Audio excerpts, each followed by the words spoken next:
Welcome back. Last episode, we explored how Hacking Team built a multi-million-dollar surveillance empire, selling spyware to governments worldwide. This episode focuses on how a mysterious anarchist hacker called Phineas Fisher spent 100 hours over 6 weeks methodically destroying that empire, and why it represents the perfect case study in how individual hacktivism can create systemic change.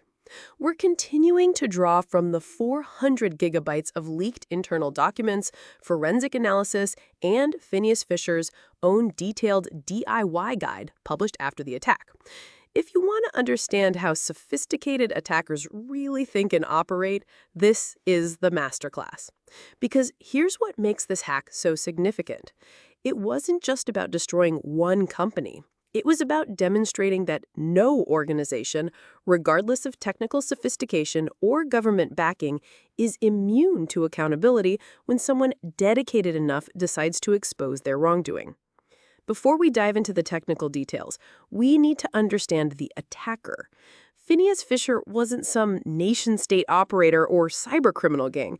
This was a self-proclaimed anarchist revolutionary whose real identity remains unknown despite extensive investigation by Italian prosecutors and international law enforcement. Operating under multiple aliases, including Subcomandante Marcos and Hackback, Phineas Fisher had already demonstrated serious capabilities by breaching competitor Gamma International in 2014. But the Hacking Team operation was different, more sophisticated, more thorough, and more strategically devastating. What motivated this attack? Phineas Fisher called it ethical hacking versus corporate consulting. This wasn't about money or fame, it was about exposing what they saw as a fundamentally evil company that profited from human rights abuses. The hackers' anti-fascist ideology and human rights concerns drove them to target what they considered the most notorious surveillance company in the world. From an adversarial perspective, Phineas Fisher represents the perfect insider threat profile. Highly skilled, ideologically motivated, patient enough for long-term operations, and completely willing to accept personal risk for their beliefs. The attack began on May 22, 2015, and here's where the technical sophistication becomes apparent. Phineas Fisher didn't use some novel zero-day or sophisticated nation-state malware. They used a zero-day vulnerability in a sonic wall SSL VPN device. But here's the key detail. They had to reverse engineer that vulnerability themselves. Think about what that means. This hacker spent approximately 2 weeks reverse engineering a network appliance to discover an exploitable vulnerability that no one else knew about. That's not script kiddie behavior, that's advanced persistent threat level capability. From a single individual working alone, the initial foothold gave them remote root access to Hacking Team's network. But instead of immediately grabbing data and running, Phineas Fisher demonstrated remarkable operational discipline. They spent 6 weeks conducting careful reconnaissance, understanding the network architecture, and positioning themselves for maximum impact. During this reconnaissance phase, they discovered what should have been red flags for any security-conscious organization: unauthenticated MongoDB instances containing sensitive data, and networked storage devices with inadequate access controls. For a company that specialized in surveillance technology, their internal security was surprisingly poor. The real breakthrough came when they mounted Hacking Team's Exchange server backup and extracted passwords from registry hives using a tool called CredDump7. This gave them domain administrator credentials, essentially complete control over the entire network. From this point, the attack became a masterclass in living off the land. Phineas Fisher monitored system administrators through keylogging, stole credentials for GitLab repositories containing the crown jewel source code, and downloaded massive amounts of email using PowerShell commands, routed through SOX proxy chains. What makes this attack so strategically significant is the return on investment. Phineas Fisher later described it as demonstrating the beauty and asymmetry of hacking. With 100 hours of work, one person can undo years of work by a multi-million-dollar company. Think about that asymmetry. Hacking Team had 40 employees, millions in revenue, sophisticated technology, and government clients worldwide. one motivated individual with 100 hours over 6 weeks brought the entire operation crashing down. This asymmetry is fundamental to understanding modern cybersecurity threats. Organizations invest massive resources in building defenses, but they're vulnerable to single points of failure that determined attackers can exploit. The same technological capabilities that make companies powerful also create attack surfaces that skilled adversaries can leverage. Phineas Fisher understood this asymmetry and exploited it perfectly. Instead of trying to compete with hacking teams' resources, they focused on operational security failures that no amount of money could fix: poor network segmentation, inadequate monitoring, weak credential management, and overconfident security culture. On July 5th, 2015, at 3:15 a.m. Italian time, hacking team employees awoke to find their corporate Twitter account hijacked. The account, renamed from @HackingTeam to @HackedTeam, announced, "Since we have nothing to hide, we're publishing all our emails, files, and source code, with torrent links to over 400 gigabytes of stolen internal data." The psychological impact was immediate and devastating. This wasn't just a data breach, it was public humiliation of a company that prided itself on technical sophistication.